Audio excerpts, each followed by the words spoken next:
আমার বন্ধুগণ, এই পৃথিবীতে আমরা যারা এসেছি কেউ আমরা চিরকাল থাকতেই পারবো না, কারণ আমরা কেউ এখানে থাকার জন্য আসিনি।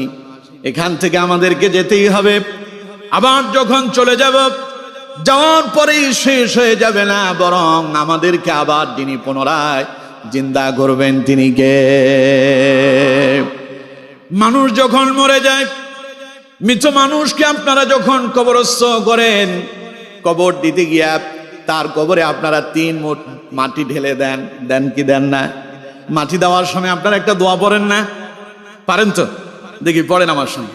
মিনহা খালাকনাকুম ওয়া ফিহা নুঈদুকুম ওয়া মিনহা নুখরিজুকুম তারাতান উখরা। পড়েন তো সবাই। এটাকে 3 অংশে আমরা ভাগ করি। মিনহা খালাকনাকুম বলে প্রথম কবরে মাটি দেয়, আবার মাটি হাতে নিয়ে পড়ি ওয়া ফিহা নুঈদুকুম, পড়া শেষ হওয়ার সঙ্গে সঙ্গে আবার মাটিটা কবরে ছেড়ে দেয়। ওয়া মিনহা নুখরিজুকুম তারাতান উখরা, মাটি হাতে নিয়ে আবার তৃতীয়বার পড়লাম, কবরের ভেতরে মাটিটা ছেড়ে দিলাম। কি বলেছি আমরা অনেকেই জানি না। যদি জানতাম মৃত মানুষ কবর দেওয়ার পরে আমরা কেউ নামাজ ছেড়ে দিতে পারতাম না। যদি জানতাম একজন মানুষকে কবরস্থ করার পরে সিনেমা, গান, বাজনা, অশ্লীলতার ভেতরে আমরা নিমজ্জিত হতাম না। যদি আমরা জানতাম চাঁদাবাজি করতাম না, যদি আমরা জানতাম টেন্ডারবাজি করতাম না, যদি আমরা জানতাম সন্ত্রাস করতাম না, যদি আমরা জানতাম রাজধানী করতাম না, যদি আমরা জানতাম টিকটকে আসক্ত হতাম না, যদি আমরা জানতাম মদ জুয়ার ভেতরে আমরা আসক্ত হতে পারতাম না। ঠিক কিনা? বাপ মরে যাওয়া ছেলেটা বাবারে কবর দিয়ে প্রথম 2-3 দিন মসজিদে হাজির হয়ে যায়। মুয়াজ্জিন সাহেব আযান দেওয়ার সঙ্গে সঙ্গে বাপ মরে যাওয়া ইয়াতীম ছেলেটা মসজিদের প্রান্তরে এসে, মসজিদের প্রাঙ্গণে এসে দাঁড়িয়ে যায়। ফজরের আযান দেওয়ার আগে উপস্থিত। 3 দিন তারে মসজিদের কাছে পাওয়া যায়, 4র্থ দিন আর তারে খুঁজে পাওয়া যায় না। ঘটনা কি আমার বন্ধুগণ? ঘটনায় কেন আছে? তা হলো বাড়িতে আজরাইল আসছে, ঘর চিনে ফেলেছে। বাপ যে ঘরের ভেতরে মরছে, ভয়ে সে এখন মসজিদে যাচ্ছে। 3 দিন মসজিদে যাওয়ার পরে তার ভয় কিছুটা কমে যায়। এরপরে মসজিদও তার সঙ্গে আর সম্পর্ক থাকে না, ওরেও আর মসজিদে খুঁজে পাওয়া যায় না। ঠিক কিনা? যদি জানতো যে আমার সামনে আমার বাপ মরছে, যেই বাবার সঙ্গে একসঙ্গে ঘুমালাম, যেই বাবা নিজে না খেয়ে আমাকে খাওয়ালেন, যে বাবা তার গোটা জীবনটা আমার পেছনে ব্যয় করলো, সেই বাবাকে হারিয়ে ফেলেছি, আমিও তো হারিয়ে যাব। অন্ধকার কবরে একাকী বাবারে রেখে এসেছে, অথচ আব্বা গভীর রাতে ঘুমাতে পারতো না। ছেলে যতক্ষণ ঘরে না আসে বাবার চোখে দিয়ে পানি পড়তো। রাত গভীর হয়ে যেত, ছেলে এখনো ঘরে আসেনি। ছেলে আসতে দেরি হয়, মা কান্নাকাটি শুরু করে দেয়, ফ্রেশান হয়ে যায়, আব্বা ফ্রেশান হয়ে যায়। অথচ সেই সন্তান আব্বার ইন্তেকালের পরে 2-3 দিন আব্বার জন্য কান্না করে, এরপরে ভুলে যায়, জানে না বাবা যেখানে গন্তব্য হয়েছে একই গন্তব্য আমারও হবে। ঠিক কিনা? জানে না বলে তার পরিবর্তন আসে না। আমার বন্ধুগণ দেখুন, মানুষ যখন মরে যায়, মৃত মানুষের কবরে আমরা মাটি দিতে গিয়া কি বললাম? একটু চিন্তা করেন, গবেষণা করেন, ফিকির করেন, বুঝতে পারবেন পরিবর্তন আসবে। মৃত মানুষের কবরের পাশে বসে আমরা মাটি দিচ্ছি আর বলছি মিনহা খালাকনাকুম। মাটি হাতে নিয়ে বলছি, আল্লাহ বলছেন মিনহা খালাকনাকুম, আমি তোমাকে এই মাটি থেকে সৃষ্টি করেছি। ওই মাটি আপনি হাতে নিয়ে বলছেন মিনহা খালাকনাকুম, আল্লাহ আমাকে এই মাটি দিয়ে সৃষ্টি করেছেন। এই কথা বলে মাটিটা কবরে ছেড়ে দিলেন। তার মানে মৃত মানুষটাকে উদ্দেশ্য করে বললেন, আল্লাহর বান্দারে, এই মাটি থেকে আল্লাহ আমাকে সৃষ্টি করেছেন, তৈরি করেছেন, এই মাটিতে তোমারে রেখে দিলাম, বিশ্বাস করো এই মাটি থেকে আল্লাহ তোমারেও সৃষ্টি করেছেন।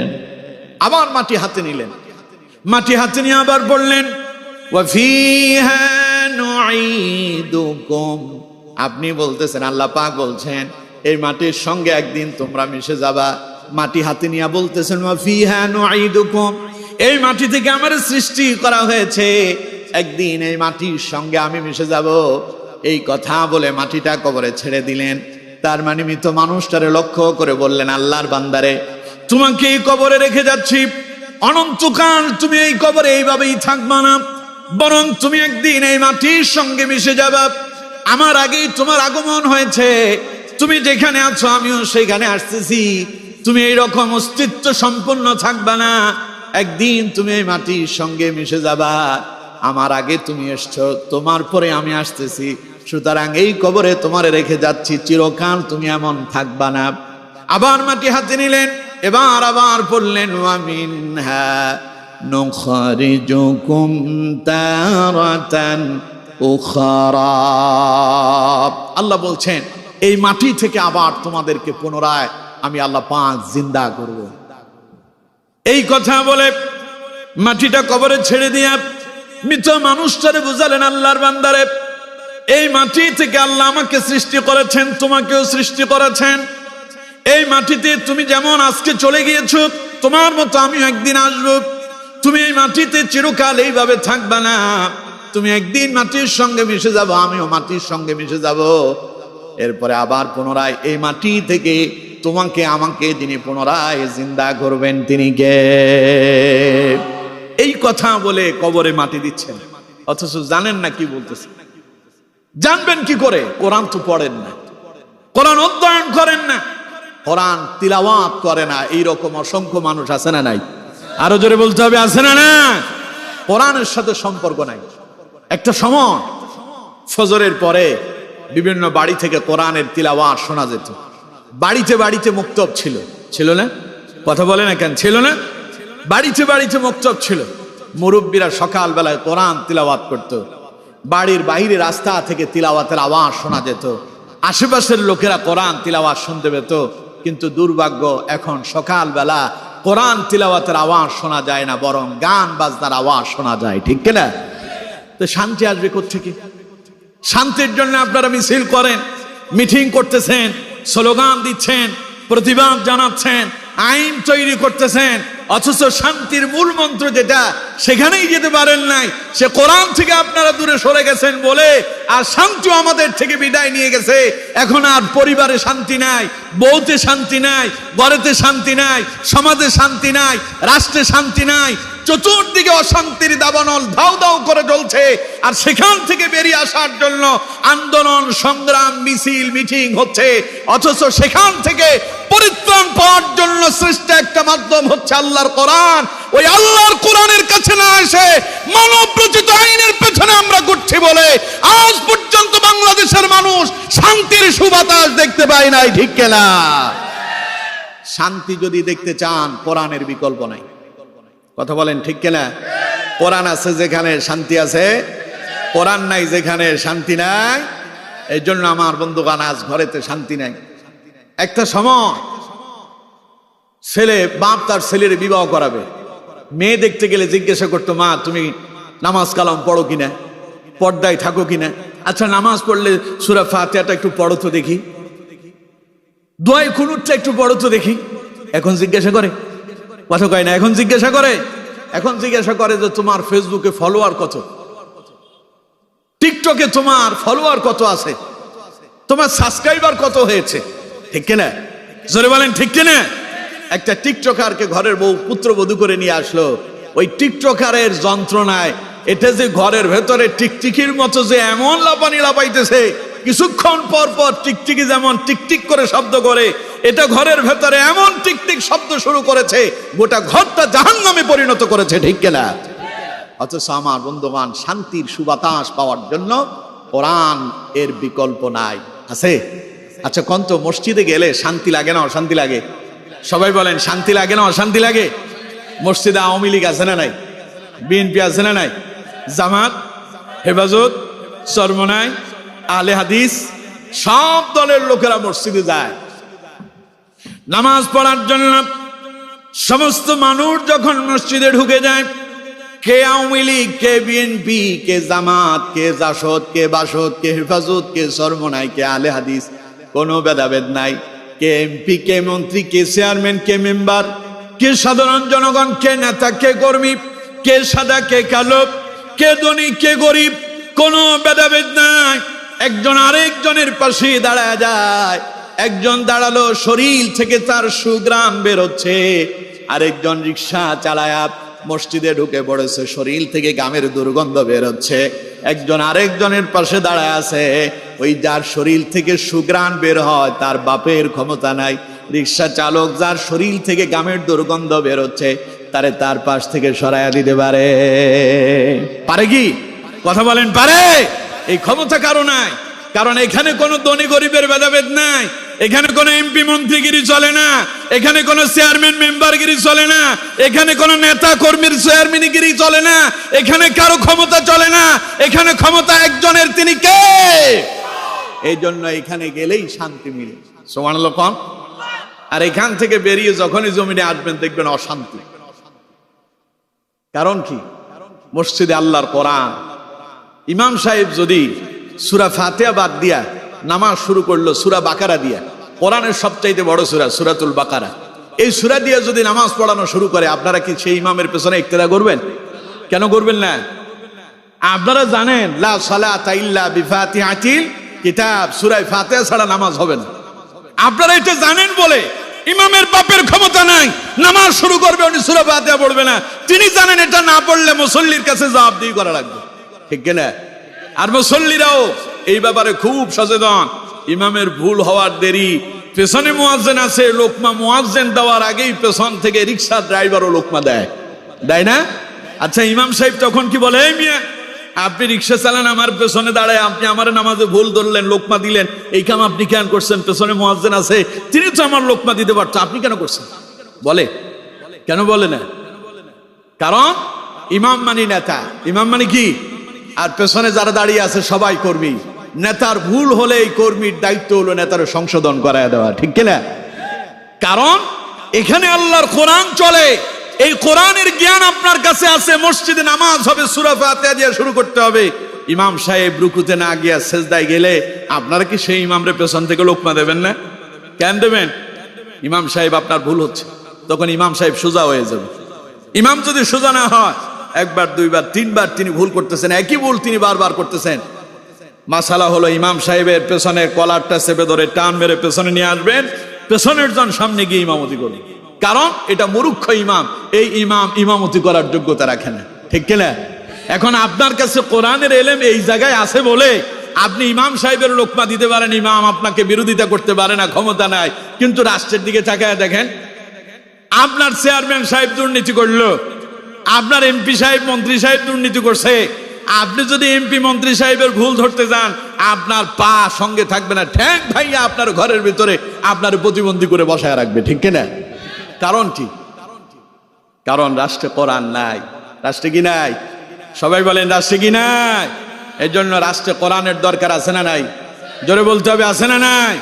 স্বাধীনতার 54 বছরে এই রাষ্ট্রের দুর্নীতি বন্ধ হয় নাই, চুরি বন্ধ হয় নাই, ইফটিজিং বন্ধ হয় নাই, দর্শন বন্ধ হয় নাই, ইয়াবা বন্ধ হয় নাই, জুয়া বন্ধ হয় নাই।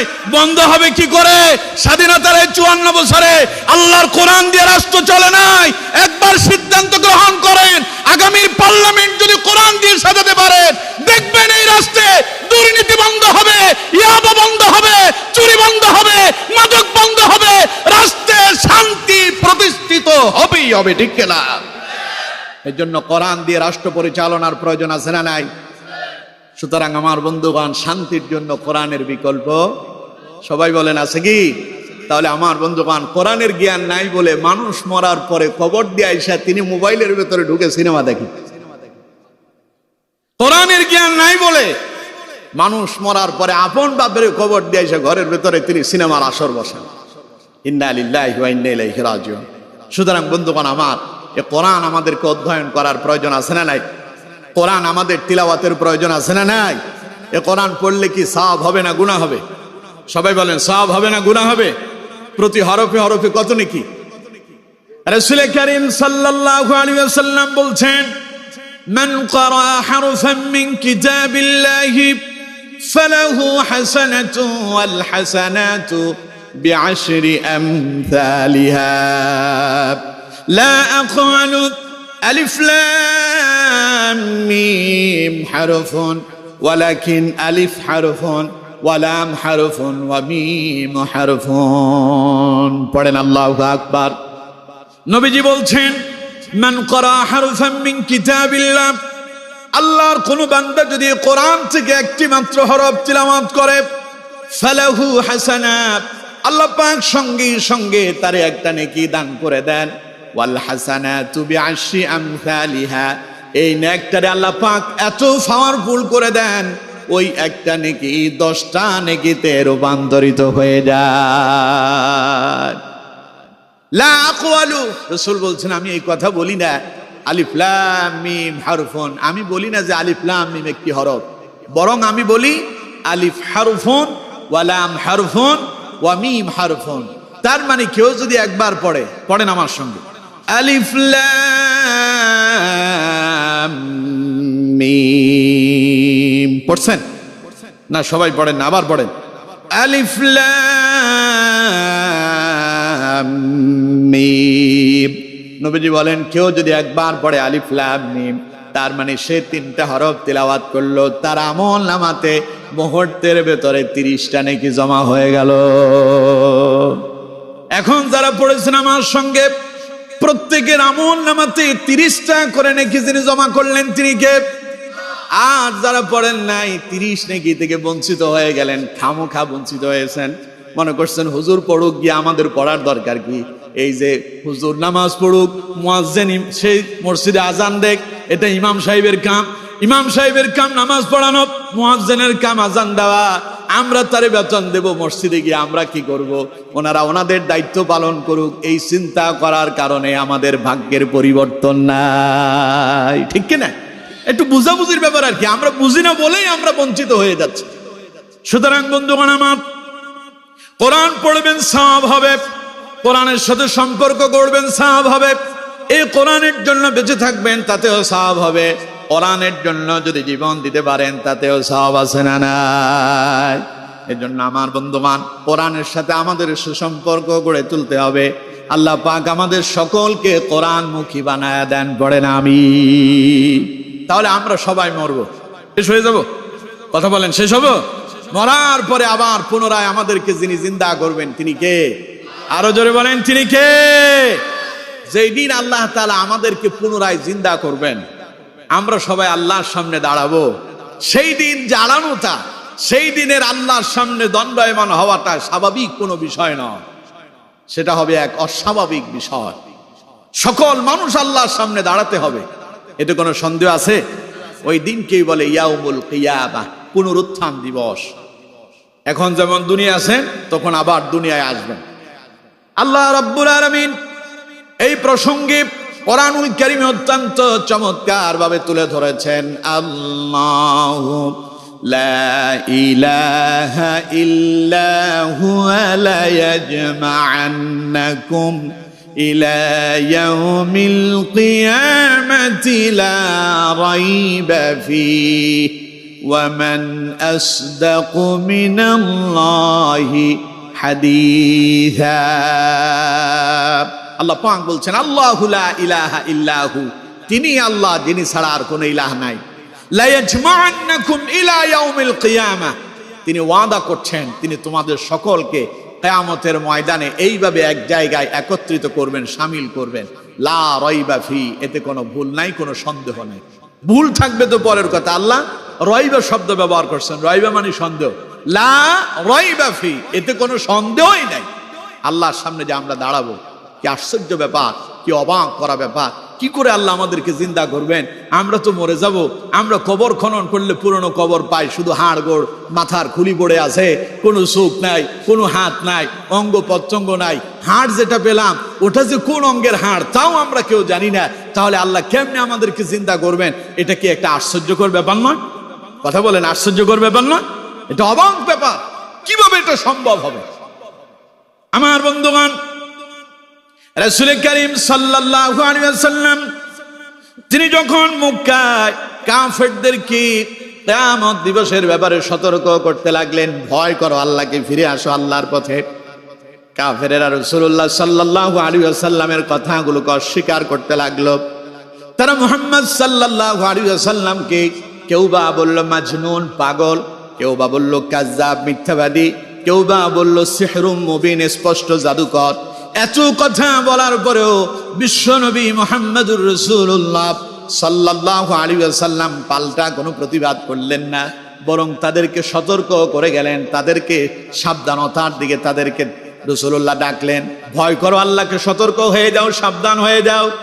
এই দুনিয়া চিরকাল থাকার জায়গা নয়, মরে যাবা, মরার পরে আবার আল্লাহর সামনে তোমাদেরকে উপস্থিত হতে হবে। কাফেররা রাসূলুল্লাহরে প্রশ্ন করলো, মুহাম্মদ কি বলো তুমি? মানুষ যখন মরে যাবে ওর তো হাড় গোড় সব পচে যাবে, মাটির সঙ্গে মিশে যাবে, কি করে আল্লাহ তাআলা সেখান থেকে আমাদেরকে জিন্দা করবে? এটা কেমন করে সম্ভব হতে পারে? আমার বন্ধুগণ, মক্কার কুখ্যাত এক কাফের নাম হলো আস ইবনে ওয়াইল। এই আস ইবনে ওয়াইল মক্কার উপত্যকা থেকে একটা পুরানো মৃত মানুষের হাড় নিয়ে এলো। মৃত হাড় নিয়ে এসেছে, যেটার সঙ্গে কবে যে এটা যে মানুষ এটা মরছে, কত পুরানো হাড়, তার কোনো অস্তিত্বই নাই। একটা পুরানো হাড় নিয়ে এসে রাসূল করিম সাল্লাল্লাহু আলাইহি ওয়াসাল্লামের সামনে এনে ওই হাড়টাকে দুই হাত দিয়ে ধরে সেটাকে মাঝখানে ভেঙে চূর্ণ বিচ্ছিন্ন করে দিল। ভেঙে বলতেছে, মুহাম্মদ তুমি কি মনে করো নাকি এই যে মৃত হাড় যেটা আমি তোমার সামনে ভেঙে চূর্ণ বিচ্ছিন্ন করে দিলাম, এই হাড়টাকে আল্লাহ পাক তোমার রব তিনি কি জিন্দা করতে পারবেন নাকি? রাসূলুল্লাহ তখন জবাব দিলেন, ও আস ইবনে ওয়াইল, আমি তো তোমার ব্যাপারে আশঙ্কা করতেছি, আল্লাহর কসম, এই যে মৃত হাড় তুমি নিয়ে এসেছো, এই মৃত হাড়কেও আল্লাহ পাক আবার পুনরায় জিন্দা করবেন। তুমি মরবা, মরার পরে আল্লাহ তোমারে আবার জিন্দা করবে। তবে আমি আশা করতেছি আল্লাহ তোমারে জিন্দা করে জাহান্নামের ভেতরে প্রবেশ করাবে। যখন আস ইবনে ওয়াইল রাসূলুল্লাহর এই কথাগুলো শুনল, সে রাসূলুল্লাহর সঙ্গে বাকবিতণ্ডায় জড়ায় গেল। এমন সময় আল্লাহ পাক হযরত জিবরাইল নাজিল করলেন। আল্লাহ পাক বলছেন, যাও জিবরাইল, আমার রাসূলকে গিয়া শোনায়া দাও। وضرب لنا مثلا ونسي خلقه قال من يحيي العظام وهي رميم قل يحييها الذي أنشأها أول مرة وهو بكل خلق عليم। পড়েন আল্লাহু আকবার। এই ছেলে বন্ধ করে তোমার ওটা। আমার বন্ধুগণ, যখন আস ইবনে ওয়াইল রাসূলুল্লাহর সামনে এসে এইরকম অযাচিত অপ্রাসঙ্গিক কথা বলতেই লাগলো, আল্লাহ পাক জিবরাইল নাজিল করলেন। জিবরাইল রাসূলুল্লাহর কাছে এলো। আল্লাহ পাক বললেন, নবী আপনি তাকে বলেন, ওয়া দারাবা লানা মাসালান ওয়া নাসিয়া খালকা, সে কি আমার সৃষ্টি সম্পর্কে উপহাস করতেছে নাকি? ওয়া নাসিয়া খালকা, সে কি তার নিজের সৃষ্টির কথা ভুলে গেল নাকি? সে কি জানে না আমি আল্লাহ তাকে কিভাবে জিন্দা করেছি? আমার বন্ধুগণ, বলেন তো দেখি, এই পৃথিবীতে আমরা সবাই যখন এসেছি তার আগে আমরা জীবিত ছিলাম না মৃত ছিলাম? কয় যে আসার আগে নাকি আমরা জীবিত ছিলাম? আমরা সবাই ছিলাম মৃত। আমরা কি ছিলাম? তো জীবিত থাকলে আপনি আবার দুনিয়া আইলেন কি? আপনি তো ডাইরেক্ট চলে আসছেন জীবিত। কোরআনুল কারীমে আল্লাহ রাব্বুল আলামিন বলছেন, কাইফা তাকফুরুনা বিল্লাহি ওয়া কুনতুম আমওয়াতান ফাআহইয়াকুম সুম্মা ইউমীতুকুম সুম্মা ইউহয়ীকুম সুম্মা ইলাইহি তুরজাউন। আল্লাহ পাক বলছেন, কি করে মানুষেরা আল্লাহকে অস্বীকার করলো, আল্লাহকে কিভাবে মানুষ ভুলে গেল। ওয়া কুনতুম আমওয়াতান, অথচ তোমরা সবাই ছিলে মৃত। আমরা সবাই কি ছিলাম? সবাই বলেন কি ছিলাম? আল্লাহ পাক বললেন, ফাআহইয়াকুম, এরপরে আমি তোমাদেরকে করলাম জীবিত। সুম্মা ইউমীতুকুম, এরপরে তোমরা আবার মরে যাবা। সুম্মা ইউহয়ীকুম, যখন তোমরা মরে যাবা আবার তোমাদেরকে পুনরায় যিনি জিন্দা করবেন তিনি কে? আগে ছিলাম মৃত, আল্লাহ করছেন জীবিত। এখন আমরা দুনিয়ায় আছি, এই দুনিয়ায় চিরকাল আমরা থাকবো না। সুম্মা আমাতাহু ফাআকবারা, আল্লাহ পাক বলছেন এই দুনিয়া থেকে তোমাদেরকে কবরের ভেতরে ঢুকে যেতে হবে। আবার যখন কবরে চলে যাব, সুম্মা ইউহয়িকুম, সেখান থেকে আবার পুনরায় আমাদেরকে যিনি জিন্দা করবেন তিনি কে? আল্লাহ পাক বলছেন সুম্মা ইলাইহি তুরজাউন, অতঃপর জিন্দা করার পরে সব মানুষগুলো যার কাছে গিয়া হাজির হবেন তিনি কে? ছিলাম কার কাছে? ছিলাম কার কাছে? আপনার মা, আপনার বাবা যখন দুইজন বিবাহতে আবদ্ধ হল, স্বামী স্ত্রী হলেন, স্বামী স্ত্রী হওয়ার পরে সঙ্গে সঙ্গে আপনারে পান নাই, আল্লাহর দরবারে দোয়া করতো, কত কান্নাকাটি করেছে। বাবা মা বিবাহ করলেন, স্বামী স্ত্রী হওয়ার পরে বছরের পর বছর চলে গেল, কেউ বা 5 বছর পরে দুনিয়া এসেছেন, কেউ বা 10 বছর পরে এসেছেন। আব্বা আম্মা আল্লাহর দরবারে কাঁদছে আর দোয়া করছে, আল্লাহ তুমি আমার একটা সন্তানের মুখ দেখাও। মা কত কান্না করেছে, অতঃপর আল্লাহ আপনারে দান করেছেন। তার মানে আমরা ছিলাম কার কাছে?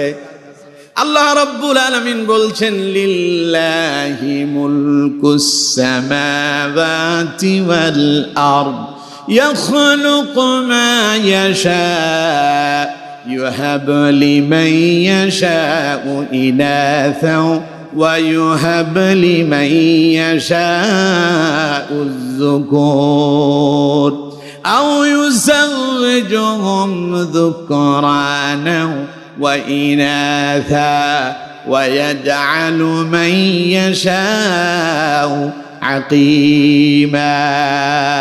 চিল্লায় পড়েন আল্লাহু আকবার। আল্লাহ পাক বলছেন লিল্লাহি মুলকুস সামাওয়াতি ওয়াল আরদ, আসমান এবং জমিনের একচ্ছত্র মালিকানা কার হাতে? আরো জোরে বলেন। আল্লাহ পাক বলছেন ইয়াখলুকু মা ইয়াশা, তিনি তোমাদের এমন রব, তিনি এমন তোমাদের এমন মাবুদ, তিনি তোমাদের এমন স্রষ্টা, তিনি যা ইচ্ছা তাই করতে পারেন, যা মনে চায় তিনি তাই বানাতে পারেন। ইউহাবু লিমান ইয়াশাউ ইনাসা ওয়া ইউহাবু লিমান ইয়াশাউ যুকুর, তিনি যারে চান তারে ছেলে দেন, যারে চান তিনি মেয়ে দেন। আও ইউযাওয়িজুহুম যুকরানা ওয়া ইনাসা, তিনি যারে পছন্দ করেন তারে ছেলেও দেন মেয়েও দেন। ওয়ায়াজআলু মান ইয়াশাউ আকিমা, আর তিনি যারে চান তারে ছেলেও দেন না মেয়েও দেন না, তারে বান্দা বানায়া দেন। এই ক্ষমতা কার? আরো জোরে বলেন কার? তাহলে আপনি ছিলেন মৃত, অস্তিত্বহীন ছিলেন, আল্লাহ রাব্বুল আলামিন আপনাকে সৃষ্টি করেছেন, আপনার আব্বা আম্মা আল্লাহর দরবারে কেঁদেছেন, দোয়া করেছেন, ফলে আল্লাহ আপনার দুনিয়ায় পাঠিয়েছেন, মায়ের গর্ভের ভিতরে আপনাকে জায়গা করে দিয়েছেন। এবার আল্লাহ পাক বলছেন তুমি একদিন মরে যাবা, মরার পরে সুম্মা ইলাইহি তুরজাউন, আবার তোমাকে আমি আল্লাহর কাছে ফিরে আসতে হবে।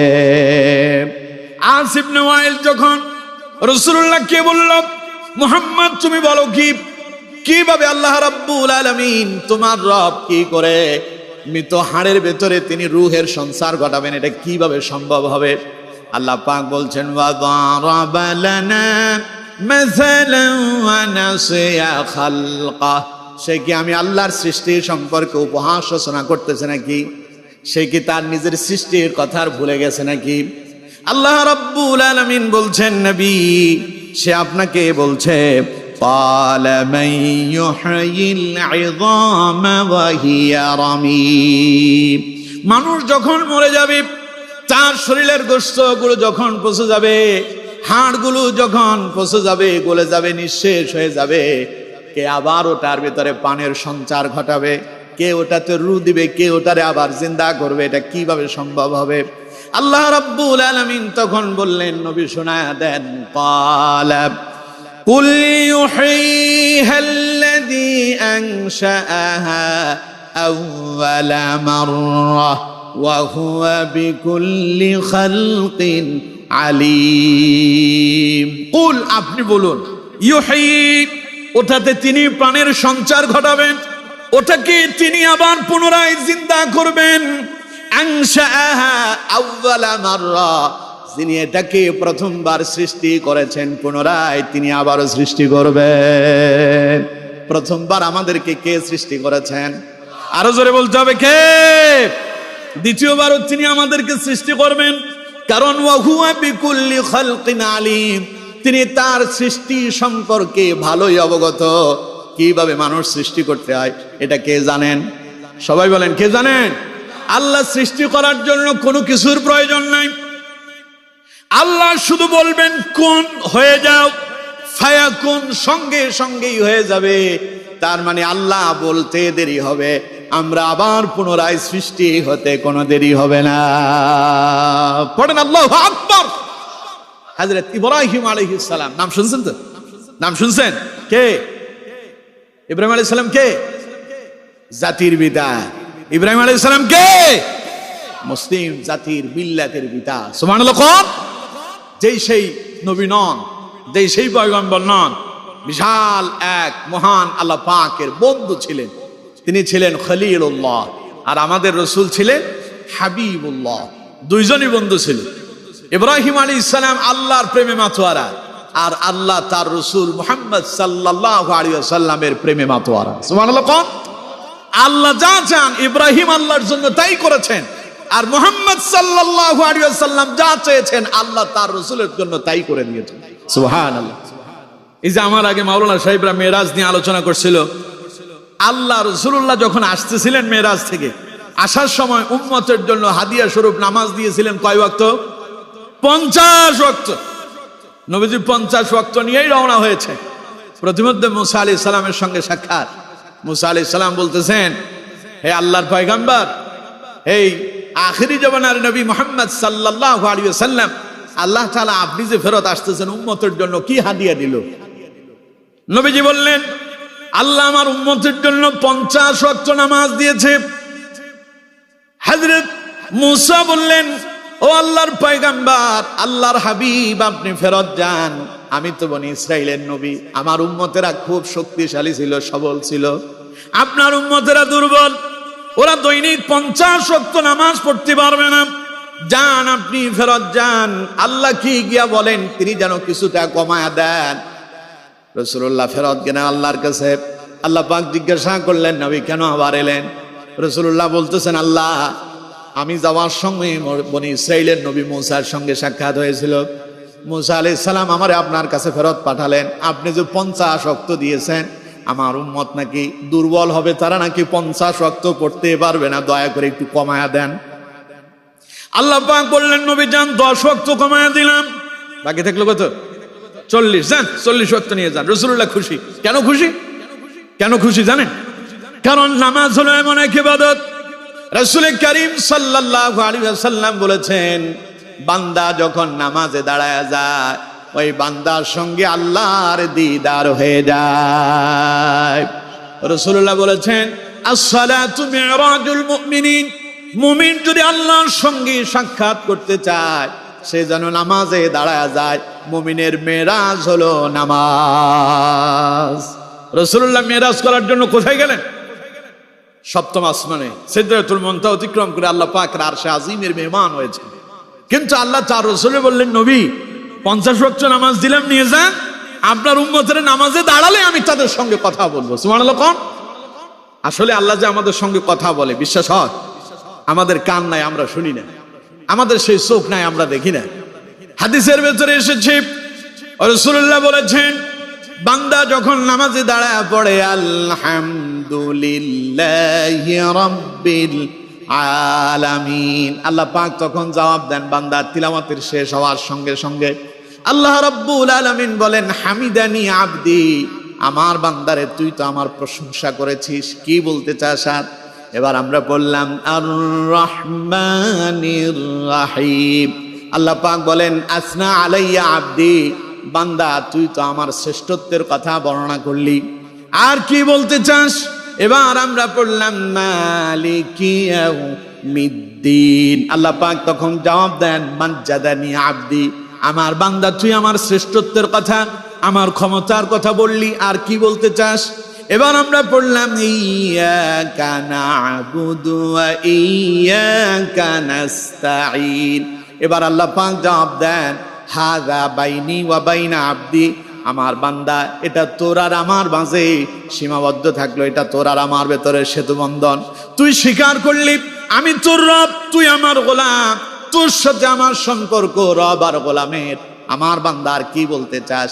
এবার আমরা বললাম ইহদিনাস সিরাতাল মুস্তাকিম সিরাতাল্লাযীনা আন'আমতা আলাইহিম গায়রিল মাগদুবি আলাইহিম ওয়ালাদ-দাল্লিন। পড়েন আমিন। আল্লাহ রাব্বুল আলামিন এবার জবাব দেন, আমার বান্দা যা বললি সব আমি তোর জন্য মঞ্জুর করে নিলাম। তাহলে আমরা যখন নামাজে দাঁড়ায় যাই, কে আমাদের সঙ্গে কথা বলেন? সবাই বলেন কে? অথচ আমরা এখানে অসংখ্য মানুষ এমন আছি এশারের নামাজ পড়ি নাই, এইরকম আল্লাহর গোলাম এখানে নাই। আহারে, অথচ ওয়াজ শোনার জন্য বসে আছেন। কি শুনতেছেন আপনি? আমার বন্ধুগণ, নামাজে কি যে মজা! যদি একবার নামাজি হয়ে যেতে পারেন, নামাজে ঢুকে যেতে পারেন, যদি অন্তরের ভিতরে আল্লাহর প্রেম জেগে যায়, নামাজ কোনো দিন যদি আপনার থেকে ছুটে যায়, দেখবেন পাগলের মতো হয়ে যাবেন। আমাদের কোনো দিন নামাজ যদি কাজা হয়ে যায়, টেনশনে পড়ে যায়, হায় হায় করলাম কি, কেমনে যে নামাজটা কাজা হয়ে গেল। কত আল্লাহর দরবারে আফসোস করি, বারবার আল্লাহরে বলে আল্লাহ মাফ করে দাও, অজান্তে হয়ে গেছে। আমার বন্ধুগণ, আমরাও তো মানুষ। আমরা কি মানুষ না? মসজিদের ইমাম সাহেব, মাওলানা সাহেব, উনি মনে হয় ডাইরেক্ট আসমান থেকে নাজিল হয়েছে না? মানুষের ভুল হয় না? অজান্তে আমাদের ওই রকম নামাজ কাজা হয়ে যেতে পারে। আমি একবার মাহফিল শেষ করে উত্তরবঙ্গ থেকে রওনা হয়েছি। ফজরের আজান যখন হয়, তখন আমি যমুনা সেতু পার হচ্ছিলাম। যমুনা সেতু থেকে পার হওয়ার পরে দীর্ঘ পথ এলাম, পথে কোনো মসজিদ পেলাম না, রাস্তার পাশে কোনো মসজিদ নাই। ফজরের ওয়াক্ত চলে যায়, আমার কাছে মনে হয় যে আমি পাগলের মতো হয়ে গেছি, অস্থিরতা কাজ করতেছে। হাই হাই, নামাজের সময় চলে যায়, কি করে যে নামাজ পড়বো? ওযু তো করতে হবে, তায়াম্মুম করতে হবে, যদি পানি না পাই, কিন্তু কোনো সুবিধাই পাচ্ছি না। কিছু দূর যেতে যেতে ঘড়ির দিকে তাকায় দেখি সূর্য ওঠার সময় হয়ে গেল। কত যে আফসোস করলাম, হাই হাই, আজ বুঝি আমার নামাজটা কাজা হয়ে গেল। আমার বন্ধুগণ, যদি আপনি সেই নামাজই হতে পারেন, জীবনের অজান্তেও যদি কোনো এক ওয়াক্ত নামাজ ছুটে যায়, আফসোসের কোনো সীমারেখা থাকবে না, ঠিক কিনা? কারণ নামাজে দাঁড়ালে কথা হয় কার সাথে? রাসূলুল্লাহকে আল্লাহ জানায়া দিলেন, নবী, আপনি মেরাজ করার জন্য আমি আপনাকে আসমানে এনেছি, তবে আপনার উম্মতকে আমি সুসংবাদ প্রদান করলাম, শোনায়া দেন, আস-সালাতু মিরাজুল মুমিনিন। মুমিন যখন নামাজে দাঁড়ায় যাবে, আমি আল্লাহ তার সঙ্গে দিদারে লিপ্ত হয়ে যাব। এজন্য রাসূলুল্লাহ খুশি, 50 ওয়াক্ত নামাজ মানে আল্লাহ 50 বার আমার উম্মতের সঙ্গে সাক্ষাৎ করবে। হযরত মুসা বললেন, কত ওয়াক্ত নিয়ে এলেন? নবীজি বললেন, 50 থেকে আল্লাহ 10 ওয়াক্ত কমায়া দিল। হযরত মুসা বললেন, তারা এটাও পড়তে পারবে না, যান কমায়া আনেন। নবীজি আবার গেলেন, আল্লাহ আরো 10 ওয়াক্ত কমায়া দিলেন। কত থাকলো? রাসূলুল্লাহ এলেন, মুসা আলাইহিস সালামের সঙ্গে সাক্ষাৎ। হযরত মুসা বললেন, হুজুর কত এনেছেন? নবীজি বললেন, 30 ওয়াক্ত আনছি। হযরত মুসা রাসূলুল্লাহরে বললেন, যান আরো কমায় আনেন। বারংবার যেতে লাগলেন নবীজি, কমাতে কমাতে 10 ওয়াক্ত হলো। হযরত মুসা বললেন, হে আল্লাহর পয়গম্বর, আল্লাহর হাবিব মুহাম্মদ সাল্লাল্লাহু আলাইহি ওয়াসাল্লাম, আপনি আবার ফেরত যান, কমায় আনেন, আপনার উম্মত 10 ওয়াক্ত পড়তে পারবে না। তখন নবীজি আফসোস করে বললেন, মুসা, আল্লাহ আমারে দিতে চায় আর আপনি বারবার আমারে কমায় আনতে বলেন, কতবার যাব? আমার তো লজ্জা লাগে, আমার শরম লাগে, কেমনে আমি আবার আল্লাহরে গিয়া বলি আমারে কমায় দেন? আমার আল্লাহ আমারে বেশি দিতে চায়, আপনি বলেন কমায় আনার জন্য। রাসূল যখন শরমে লজ্জায় পড়ে যখন আর সামনে যেতে পারল না, আল্লাহ রাব্বুল আলামিন তখন তার নবীকে বললেন, নবী, টেনশন করবেন না, আপনার মনের ভেতরে যে শরম আছে, লজ্জা আছে, আমি বুঝতে পারতেছি। নবী, শুনে রাখেন, আমি যেটা ফয়সালা করি সেটাই চূড়ান্ত। আমি তো আপনার উম্মতকে 50 ওয়াক্ত নামাজ দেব, এটা যখন আমি পৃথিবীর সূচনা করেছি, আপনাকে যেই দিন আমি তৈরি করেছি সেই দিন সিদ্ধান্ত নিয়েছি, আমার সিদ্ধান্ত কখনো নড়বড় হয় না। তবে নবী বারংবার আসছেন বলে আমি আল্লাহ কমায়া দিলাম, এখনো কমায়া দিলাম, 10 নয়, আমি 5 ওয়াক্ত দিলাম। শুনেন আমার নবী, আমার ওয়ার্ডার আইন যা হয় তা কখনো নড়বড় হয় না। তবে আপনার কোন উম্মত যদি দৈনিক ওই 5 ওয়াক্ত নামাজও আদায় করে, আমি আল্লাহ আপনার উম্মতের 50 ওয়াক্তের পরিপূর্ণ সওয়াব দিয়ে দেব। সুবহানাল্লাহ, আল্লাহু আকবার। আল্লাহ যেটা আদেশ করেন সেটা আর কখনো পরিবর্তন হয় না। কিন্তু রাসূলুল্লাহ চায়, আল্লাহ তা কমায় দেন। নবী যা চায় আল্লাহ তাই করেন, কারণ রাসূলুল্লাহর প্রেমে আল্লাহ কি মাতোয়ারা, আর ইব্রাহিম আলাইহিস সালাম আল্লাহর প্রেমে মাতোয়ারা। আল্লাহ চেয়েছেন ইব্রাহিমকে আগুনে পড়তে হবে, হযরত ইব্রাহিম আল্লাহর প্রেমে মাতোয়ারা হয়ে নমরুদের আগুনের ভেতরে নিক্ষিপ্ত হলো। আল্লাহ চেয়েছেন হযরত ইব্রাহিম তার সন্তান ইসমাইলকে মরুভূমিতে রেখে আসতে হবে। ছোট্ট শিশু ইসমাইল মাকে হযরত ইব্রাহিম আলাইহিস সালাম মরুভূমিতে রেখে এলেন একাকী। আল্লাহর ওয়ার্ডার, হযরত ইব্রাহিম আলাইহিস সালাম তাও করলেন। আল্লাহ যা চেয়েছেন ইব্রাহিম আলাইহিস সালাম তাই করেছেন। এই জন্য ইব্রাহিমকে বলা হয় খলিলুল্লাহ। ইব্রাহিম ছিলেন আল্লাহর বন্ধু, আল্লাহর পাগল, আল্লাহ প্রেমিক। আর অন্যদিকে মুহাম্মদ সাল্লাল্লাহু আলাইহি সাল্লামের জন্য পাগল যিনি, তিনি কে? সেই ইব্রাহিম আলাইহিস সালাম যিনি মুসলিম মিল্লাতের জাতির পিতা। সেই ইব্রাহিম আলাইহিস সালাম একদিন আল্লাহর প্রশ্ন করতেছে, আল্লাহ তুমি যে বলো মানুষ মরবে, মরার পরে তুমি আবার জিন্দা করবা, কেমনে করবা যদি আমার একটু দেখাইতা। সুবহানাল্লাহ। কোন কে বলতেছে? ইব্রাহিম আলাইহিস সালাম। কে বলতেছে? ইব্রাহিম আলাইহিস সালাম। আচ্ছা আল্লাহ তুমি যে বলো মানুষ মরে যাবে, মরার পরে তুমি এই মানুষকে আবার জিন্দা করবা, কেমনে করবা যদি আমার একটু দেখাইতা। সূরা বাকারার 260 নম্বর আয়াতে আল্লাহ রাব্বুল আলামিন সেই কথাটা অত্যন্ত চমৎকার ভাবে তুলে ধরেছেন। আল্লাহ পাক বলছেন, ওয়া ইয ক্বালা ইব্রাহিম রাব্বি আরনি কাইফা তুহয়িল মাউতা قال أولم تؤمن قال بلى ولكن ليطمئن قلبي قال فخذ أربعة من الطير فسرهن إليك ثم اجعل على كل جبل منهن جزءا ثم دعهن يأتينك سعيا واعلم أن الله عزيز حكيم। চিল্লায় পড়েন আল্লাহু আকবার। আমার বন্ধুগণ, হযরত ইব্রাহিম আলাইহিস সালাম আল্লাহর পয়গম্বর, আল্লাহ পাকের নবী, তিনি আল্লাহর খলিলুল্লাহ। ইব্রাহিম আল্লাহকে বললেন, ওয়া ইয ক্বালা ইব্রাহিম রাব্বি আরনি কাইফা তুহয়িল মাউতা। আল্লাহ পাক বললেন স্মরণ করুন নবী ইব্রাহিমের কথা, যখন সে আমাকে বলল রব্বি, হে আমার রব, আরনি কাইফা তুহয়িল মাউতা, কি করে আপনি মৃতকে জিন্দা করবেন তা যদি আমারে দেখাতেন। আল্লাহ তাআলা বললেন, ক্বালা আওয়ালাম তুমিন, ইব্রাহিম তুমি কি বিশ্বাস করো না? হযরত ইব্রাহিম বললেন, ক্বালা বালা, অবশ্যই বিশ্বাস করি। আল্লাহ প্রশ্ন করলেন, ইব্রাহিম তাহলে আমি আল্লাহ যে বললাম মৃতকে আমি জিন্দা করব, এই ব্যাপারে তোমার সংশয় সন্দেহ হলো কেন? হযরত ইব্রাহিম বললেন, আল্লাহ আমার কোনো সন্দেহ নাই, আমার কোনো সংশয় নাই, বরং ওয়ালাকিন লিয়াতমাইন্না কলবি, আপনি যদি মৃতরে জিন্দা করে আমারে দেখাতেন তাহলে আমি একটু প্রশান্তি পেতাম।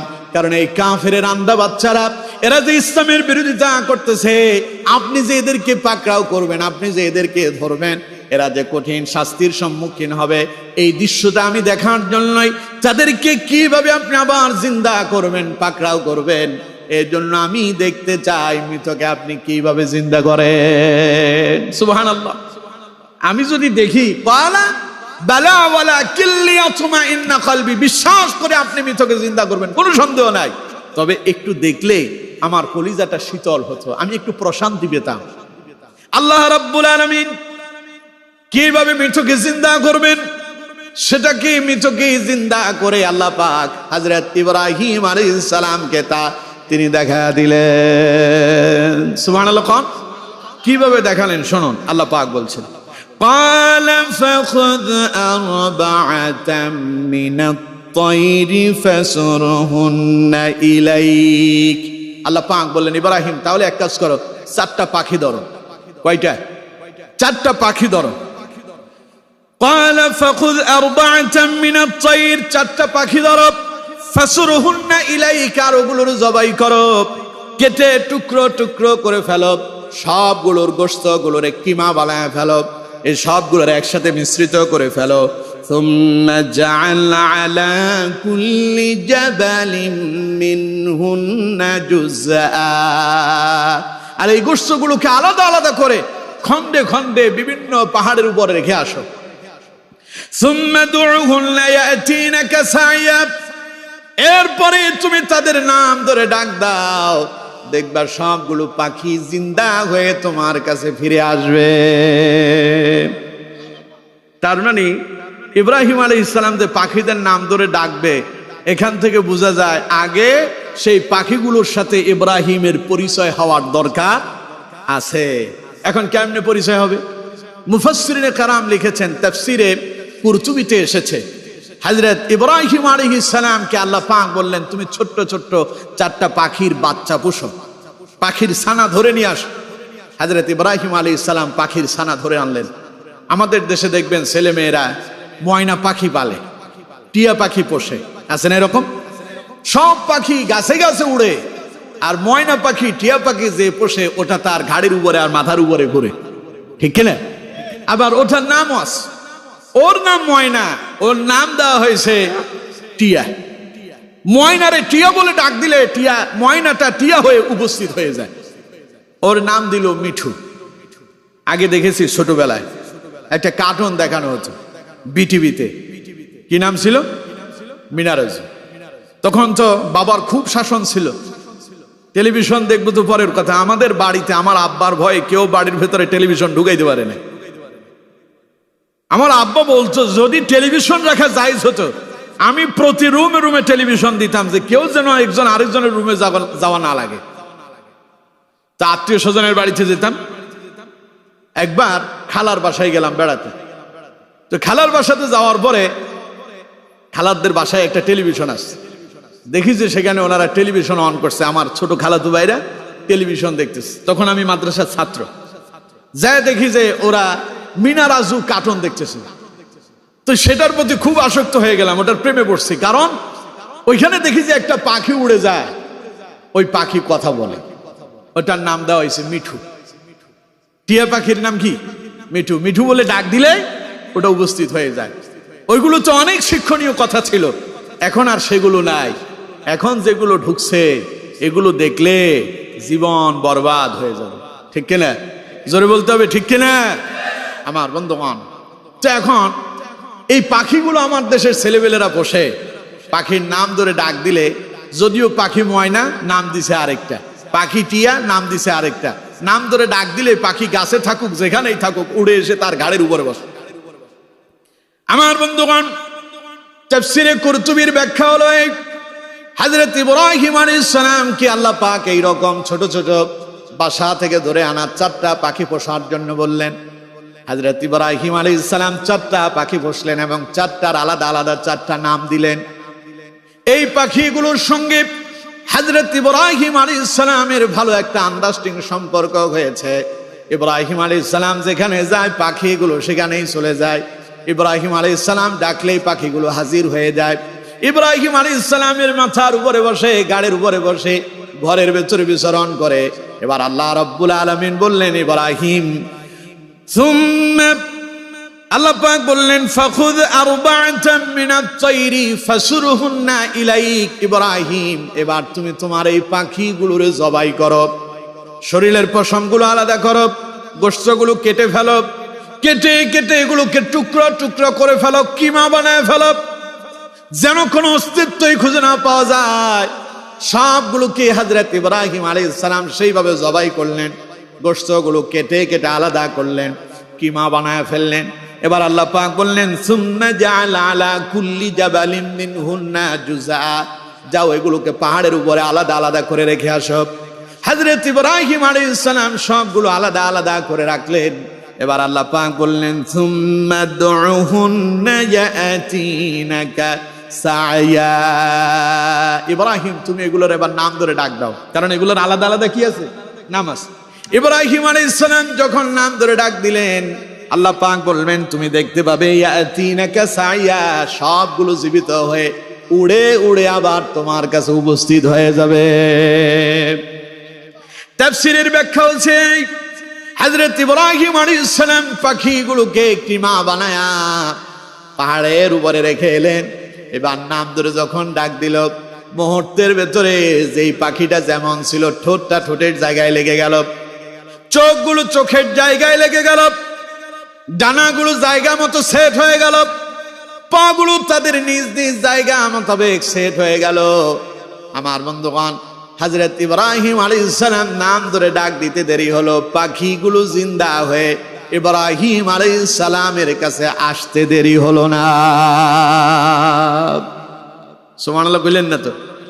আরো জোরে পড়েন সুবহানাল্লাহ।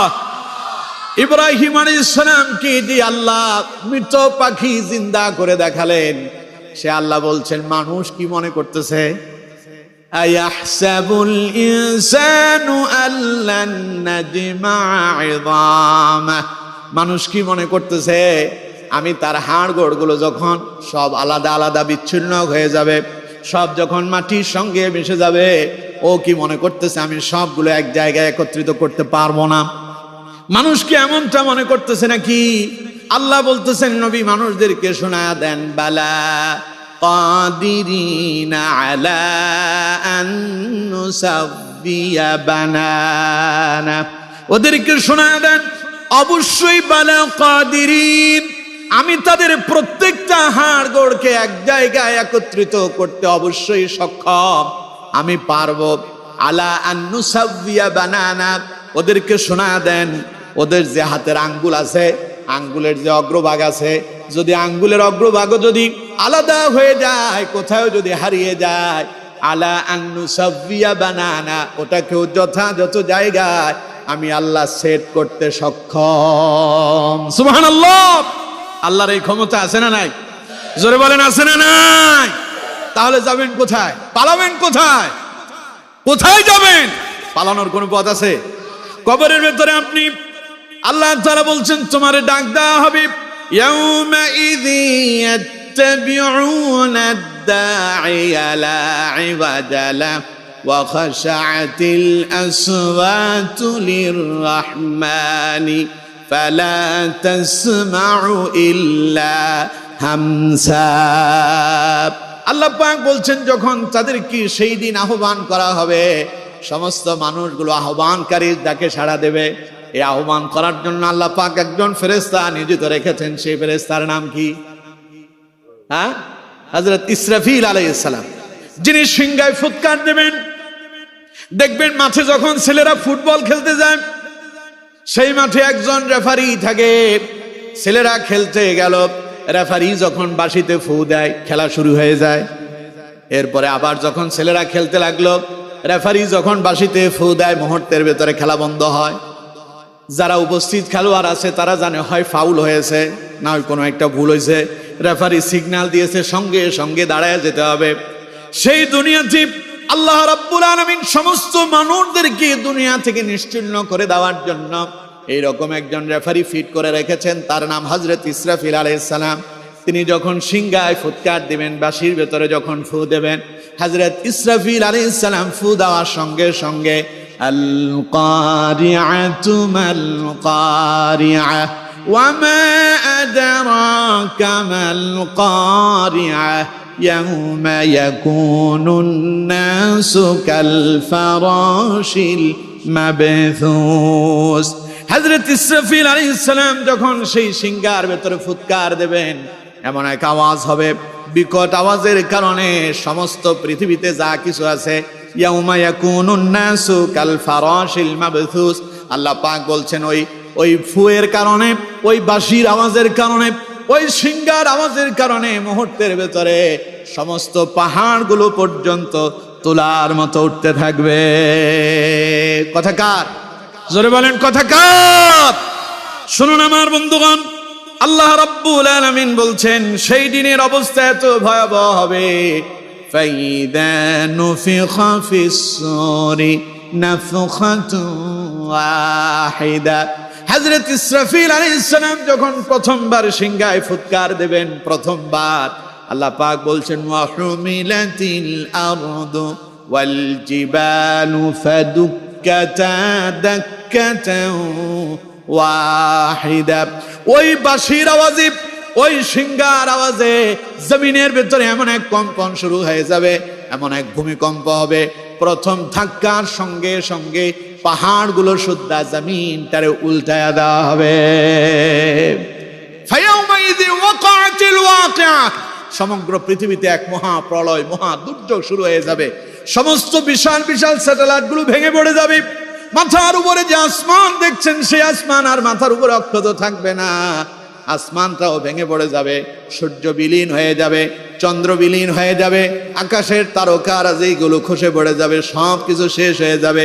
দুনিয়ার সব মানুষ যখন মরে যাবে, আবার পুনরায় হযরত ইসরাফিল আলাইহিস সালামকে আল্লাহ পাক আবার আদেশ করবেন, হে ইসরাফিল, আবার তুমি সিংহায় ফুৎকার দাও।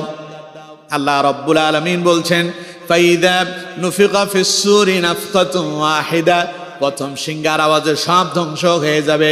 এবার দ্বিতীয়বার যখন সিংহায় ফুৎকার দেওয়া হবে, ইয়াউমা ইযি ইয়াত্তাবিউনা আদ-দাঈয়া লা ইওয়াজা লাহু ওয়া খাশআতিল আসওয়াতু লির-রাহমানি ফালা তাসমাউ ইল্লা হামসা। দ্বিতীয়বার যখন সিংহায় ফুৎকার দেওয়া হবে, মানুষ বুঝতে পারবে তাদেরকে এখন ডাক দেওয়া হয়েছে। সমস্ত মানুষগুলো কবর থেকে বের হতে শুরু করবে। পিপিলিকা যেইভাবে গর্ত থেকে বেরিয়ে আসে, মানুষেরা আপন আপন কবর থেকে বেরিয়ে আসতে থাকবে। সমুদ্রের ভেতরে যেই মানুষটা ডুবে গেল, সমুদ্রের ভেতরে যেই হারিয়ে গেল, সেও সেখান থেকে বেরিয়ে আসবে। মাছের পেটের আহার যিনি হয়েছেন, তিনিও জীবিত হয়ে যাবেন। আল্লাহ রাব্বুল আলামিন বলছেন সমস্ত মানুষগুলো বেরিয়ে আসতেই থাকবে। ইয়াউমাইযি ইয়াত্তাবিউনা আদ-দাঈয়া লা ইওয়াজা লাহু ওয়া খাশআতিল আসওয়াতু লির-রাহমান ফালা তাসমাউ ইল্লা হামসা।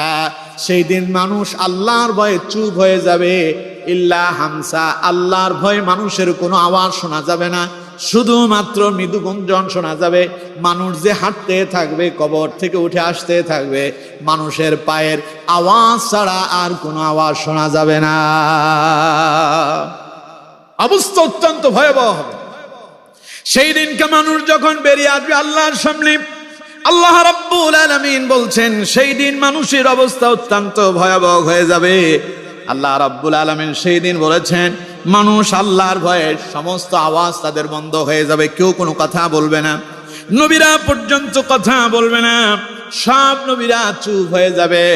আল্লাহ পাক বলছেন ফাইদা জাআতিস সাখা। যখন সেই ধ্বংসধ্বনি শুরু হয়ে যাবে, বিকট আওয়াজ শুরু হয়ে যাবে, সেই দিন মানুষ যখন বেরিয়ে আসবে তার অবস্থা হবে এমন, ইয়াউমা ইয়াফিরুল মারউ মিন আখিহি ওয়া উম্মিহি ওয়া আবিহি ওয়া সাহিবাতিহি ওয়া বানিহি লিকুল্লি ইমরিইম মিনহুম ইয়াউমাইযিন শাআনুন ইউগনি। পড়েন আল্লাহু আকবার। আল্লাহ রাব্বুল আলামিন বলছেন ইয়াউমা ইয়াফিরুল মারউ মিন আখিহি, সেই দিন আপন ভাই তার ভাই থেকে পলায়ন করবে, ওয়া উম্মিহি ওয়া আবি, সন্তান তার মা বাবা থেকে পলায়ন করবে, ওয়া সাহিবাতিহি ওয়া বানি, স্বামী তার স্ত্রী থেকে পলায়ন করবে, পিতামাতা তার সন্তান থেকে পলায়ন করবে। আল্লাহ রাব্বুল আলামিন বলছেন লিকুল্লি ইমরিইম মিনহুম ইয়াউমাইযিন শাআনুন ইউগনি, কারণ সেই দিন তাদের সমস্ত মানুষদেরকে নিজেদের কৃতকর্ম তাদেরকে ব্যস্ত করে দেবে। আপন ভাই তার কাছে এসে বলবে, ভাই আমার, তোর নাম না আব্দুর রহমান, তুই না আমার ছোট ভাই ছিলে, আমি না আমেরিকায় ছিলাম, কষ্ট করে উপার্জন করছিলাম, তুই না আমার কাছে একখান আইফোন 17 30 Pro Max, তারপরে 17 Pro Max আছে না, তুই না আমার কাছে আবদার করলি 2.5 লক্ষ টাকা দিয়া আমি তোর ভাই তোর যে একখান মোবাইল কিনে দিয়েছিলাম, আমি তোর সেই ভাই, আমারে চিনতে পারছিস নাকি? আল্লাহ পাক বলছেন সেই দিন আপন ভাই বলবে দুনিয়ায় যে আমার কোনো ভাই ছিল তা তো আমার মনে পড়ে না। লিকুল্লি ইমরিইন মিনহুম ইয়াওমাইযিন শা'নুন ইউগনি, কারণ সেই দিন সে নিজেকে নিয়ে ব্যস্ত থাকবে, সবাই খালি চিন্তা করবে কিভাবে আমি বাঁচবো। উম্মিহি ওয়া আবি, সন্তান তার মা বাবা থেকে পালায়ন করবে, মা বাবা তার সন্তানকে বলবে আব্বা আমি না তোর মা, তোরে 10টা মাস গর্ভে ধারণ করেছি, বাবা আমারে চিনতে পারছিস নাকি? আমি না তোরে 2 বছর পর্যন্ত দুধ পান করালাম। সন্তান তার মাকে বলবে মা দুনিয়ায় যে আমার এরকম মা ছিল তা তো আমার মনে পড়ে না, আমি তোমারে চিনতে পারছি না। আমার বন্ধুগণ, অথচ বাবার কবর, মায়ের কবর, ভাইয়ের কবর, পরিবারের কবর, আত্মীয় স্বজনের কবর সবগুলো কাছাকাছি, ঠিক কিনা? জোরে বলেন ঠিক কিনা? স্বামীর পাশে স্ত্রী, স্ত্রীর পাশে স্বামী, বাবার কবরের পাশে সন্তানের কবর, অথচ সব কাছাকাছি হওয়ার পরেও সব একসাথে নিজ নিজ কবর থেকে বেরিয়ে আসবে। আল্লাহ পাক বলছেন আসার পরেও ইয়াউমা ইয়াফিরুল মারউ মিন আখি, 2 ভাই পাশাপাশি কবরের ভেতরেই ছিল, কিন্তু নিজ আপন ভাই তার ভাইয়ের পরিচয় দেবে না। ওয়া উম্মিহি ওয়া আবি, সন্তানেরা তার মা বাবার পরিচয় দেবে না। ওয়া সাহিবাতিহি ওয়া বানি, স্বামী তার স্ত্রীর পরিচয় দেবে না। সন্তানদেরকে মা বাবা তাদের সন্তান বলে পরিচয় দেবে না। কারণ হলো লিকুল্লি ইমরিইন মিনহুম ইয়াউমাইযিন শা'নুন ইউগনি, সমস্ত মানুষ নিজেদের আমল নিয়ে ব্যতিব্যস্ত হয়ে যাবে, সবাই চিন্তা করবে নিজে বাঁচলে তারপরে বাপের নাম, ঠিক কিনা? করোনা যখন আসছিল দেখেন না, সামান্য করোনার ভয়ে বাপের হাসি কাশি হয়েছে, সর্দি হয়েছে, জ্বর হয়েছে, আপন সন্তানেরা বাবাকে ঘরের ভেতরে তালা বন্ধ করে দিয়া নিজ নিজ জায়গায় চলে গেল। বাপ মরে গেল, বাপের কফিনটা পর্যন্ত কবরস্থ করতে যায় নাই, বাপের গোসল দেয় নাই, জানাজায় অংশগ্রহণ করে নাই, তাদের জানাজা পড়াইছিল, তাদের গোসলের ব্যবস্থা করেছিল এই দেশের আলেমেরা, ঠিক কিনা? অথচ সেই আলেমদের ব্যাপারে কারো কারো অ্যালার্জি, আলেমদের নাম শুনলেই চুলকানি শুরু হয়ে যায়। কোন একজন আলেম যদি নির্বাচনে অংশগ্রহণ করতে যায়, বাপরে বাপ, হুজুররা রাজনীতি করে। মসজিদের ইমাম সাহেব হেমিয়া বলে নির্বাচন করিব, আছে না নাই? হেমিয়া বলে চেয়ারম্যান হইব, কি মাথা খারাপ, আছে না এরকম? আচ্ছা, রাসূলুল্লাহ রাজনীতি করেন নাই তো নাকি? নবীজি রাষ্ট্র চালান নাই? কথা বলে না, রাষ্ট্র চালান নাই? রাসূলুল্লাহ রাষ্ট্রপ্রধান ছিল না? রাসূলুল্লাহর পরে নবীজির সাহাবী হযরত আবু বকর রাষ্ট্র চালান নাই? হযরত ওমর, শুধু ওমর রাষ্ট্রই পরিচালনা করেন নাই, পৃথিবীর অর্ধেক তিনি শাসন করেছিলেন। সুবহানাল্লাহ পড়ে। আমরা তো মানচিত্রে যখন দেখি, বিশ্বের মানচিত্রে বাংলাদেশে খুঁজে পাওয়াটা অনেক কঠিন হয়ে যায়, খুবই ছোট, ঠিক কিনা? জোরে বলেন ঠিক কিনা? এই ছোট্ট মানচিত্রে যদি আলেমরা যদি এই রাষ্ট্র পরিচালনার কথা চিন্তা করে, কারো কারো মাথা খারাপ হয়ে যায়। ধর্মের নামে রাজনীতি করতেছে, ধর্মের নামে রাজনীতি করা যাবে না। হুজুরেরা এখন রাষ্ট্রটারে দখল করার জন্য ওনারা রাজনীতিতে ঢুকছে, এগুলো ভাওতাবাজি ছাড়া আর কিছু না। এই জাতের কথা বলা লোক তো আপনাদের সেনবাগে নাই। ঘটনা কি? রাজনীতি কি খারাপ? না, রাজনীতি কে বলছে খারাপ না? খারাপ। রাজনীতি যদি খারাপ না হয়, ওনার জন্য রাজনীতি ভালো, হুজুর করলে খারাপ, তার মানে ডাল মে কুছ কালা है। ওনার কাছে রাজনীতিটা খুব আরাম, হুজুরের জন্য হারাম। হ্যাঁ হুজুর আপনি সব করতে পারবেন, রাজনীতি আপনি করতে পারবেন না। তো রাজনীতি যদি এত খারাপ হয়, আপনি করেন কে? এই খারাপ কাম আপনি কি করে করলেন? আমার বন্ধুগণ, ঘটনা ব্যাখ্যা দিলে আপনারা বুঝতে পারবেন। অসুবিধা হচ্ছে না তো আপনাদের? রাগ করতেছেন না তো আপনারা? ফজরের সময় তাহাজ্জুদ, ফজরের আগে তাহাজ্জুদের সময় হয়। এক লোক তাহাজ্জুদ পড়ার জন্য গভীর রাতে উঠছে, উঠা তিনি ওযু করতেছেন, পরিষ্কার হচ্ছেন, পবিত্র হচ্ছেন, এখন তিনি তাহাজ্জুদ আদায় করবেন। একই সময় যেই পুকুরে তিনি ওযু করতেছেন, একই পুকুরের অপর প্রান্তে আরেকজন দেখা যায় যে সে মানুষটাও মনে হয় যে ওযু করতেছে, পরিষ্কার হচ্ছে। এখন যিনি তাহাজ্জুদ পড়ার জন্য উঠলেন, তিনি মনে মনে ভাবতেছেন, আহারে আমি তো মনে করছিলাম আমি সবচাইতে বড় আল্লাহওয়ালা মানুষ, আমি তাহাজ্জুদ গুজারি মানুষ। আসলে তো আমার মতো দেখি যে আরো একজন আছে। আর অপর প্রান্তে যিনি আয়েশা পরিষ্কার হচ্ছিলেন তিনি তাহাজ্জুদ গুজারি ছিলেন না, তিনি ছিলেন চোর। তিনি আরেকজনের ঘরে শীত কেটে আসছে, ঘর থেকে চুরি করে আসছে। এখন গায়ের ভিতরে যে ময়লা লাগতেছিল তিনি সেটা পরিষ্কার করতেছেন। এখন তিনি ওইখান থেকে ভাবতেছে আমি মনে করছি আমি চোর, এখন দেখি এলাকায় তো আমার মতো আরো একটা চোর আছে। তার মানে যেই যেমন তার চিন্তাও, সবাই বলেন যেই যেমন তার চিন্তাও। ওনার কাছে রাজনীতিটা খারাপ এই জন্য, কারণ ওনারা মনে করে রাজনীতি মানে ক্ষমতায় যাওয়ার পরে জনগণের টাকা আত্মসাৎ করব, ইউনিয়ন পরিষদের যে বরাদ্দ আসবে সেটা দিয়ে আমি বাড়ি বানাবো, সেটা দিয়ে গাড়ি বানাবো, আমি এমপি হব, মন্ত্রী হব, রাষ্ট্রের টাকা আত্মসাৎ করে আমি ডুপ্লেক্স বাড়ি বানাবো, BMW আর মার্সিডিজ দিয়ে ঘুরে বেড়াবো, আমি বিদেশ সফর করব, সেখানে আমার গাড়ি বাড়ি হবে, বিদেশে আমি দেশের টাকা পাচার করব। উনি মনে করেন রাজনীতি মানে জনগণের টাকা আত্মসাৎ করা, এই জন্য তার কাছে রাজনীতি হলো খারাপ। এই খারাপ কামে আলেমরা কি করে যাবে? ঠিক কিনা? আর যিনি বুঝেন যে না ওই তাহাজ্জুদ ওয়ালার মতো, তিনি চিন্তা করেন, আলেমরা চিন্তা করে রাজনীতি মানে আল্লাহর নীতিতে রাষ্ট্র চলবে, রাসূলুল্লাহর আদর্শে রাষ্ট্র পরিচালিত হবে, রাসূলুল্লাহর আদর্শ সমাজ ব্যবস্থা পরিচালিত হবে, অর্থ ব্যবস্থা পরিচালিত হবে, আমার দেশের বিচার বিভাগ চলবে কোরআন দিয়া, আমার দেশের প্রশাসন চলবে কোরআন দিয়া। এই জন্য তারা চিন্তা করে রাজনীতি পবিত্র জিনিস, আল্লাহর আইনে রাষ্ট্র চলবে, এই জন্য আলেমেরা ইসলামী রাজনীতি করে। ঠিক কিনা?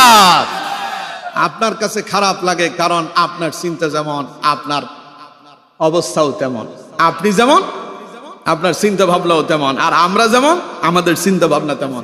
আমরা চিন্তা করি রাসূল যে আদর্শে জ্বালালেন আমরা সেই আদর্শে জ্বালাবো, এই জন্য আপনাদের কাছে রাজনীতি ভালো লাগে না। এবার কোন তো দেখি রাজনীতি রাসূলুল্লাহ করছে কি করে নাই? আচ্ছা, রাসূলুল্লাহর ইন্তিকালের আগে নবী কি বললেন? আল উলামা ওয়ারাসাতুল আম্বিয়া, আমার এই দায়িত্ব আমি আমার উম্মতের আলেমদেরকে দিয়ে গেলাম। সুবহানাল্লাহ বললেন না? তার মানে রাসূল রাষ্ট্র চালালো, এই রাষ্ট্র আমার উম্মতের আলেমরা চালাবে। কারণ রাসূলুল্লাহর পরে আবু বকর চালিয়েছেন, আবু বকরের পরে হযরত ওমর, ওমরের পরে হযরত আলী, আলীর পরে হযরত ওসমান, ওসমানের পরে হযরত আলী। রাসূলুল্লাহর সাহাবীরা রাষ্ট্র পরিচালনা করছেন। এখন আমরা যদি বলি রাষ্ট্র কোরআন দিয়ে চলুক, কেউ কেউ চিন্তা করে এই তো হুজুরা রাজনীতি শুরু করছে, এতক্ষণ সব ঠিক ছিল। ঠিক কিনা আমার বন্ধুগণ? এইসব বলে কোনো লাভ নাই। কিয়ামতের ময়দানে আমাদের সকলকে দণ্ডায়মান হতে হবে। ঠিক কিনা? জোরে বলেন ঠিক কিনা? আমার বন্ধুগণ, এখন হুজুরদেরকে ভালো লাগে না। যখন করোনা আসছিল, বাপ মরছিল, মা মরছিল, মরে ঘরের ভিতরে পড়েছিল, কিছু আলেমরা এসে তোমার আব্বার গোসলের ব্যবস্থা করেছিল, আলেমরাই জানাজা দিয়ে তাদেরকে কবরস্থ করেছিল। যদি তা করে না হতো, মানুষ মরে রাস্তায় পড়ে থাকতো, শিয়াল আর কুকুরের খাবার হতো। ঠিক কিনা? এখন আলেমদেরকে ভালো লাগে না। আল্লাহ বুঝার তৌফিক দেন, বলেন আমিন। আরো জোরে বলেন আমিন।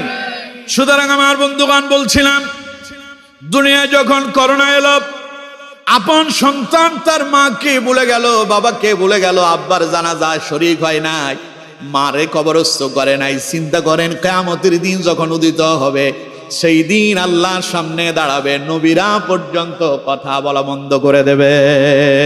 সুবহানাল্লাহ। শুধু আমার নবী সেই দিন সুপারিশ করার অনুমতি পাবেন। সুবহানাল্লাহ বলেন। সময় তো অনেক হয়েছে, 11:30 বেজে গেছে। হ্যাঁ, এই যে মুরব্বী ঠিক বলছে।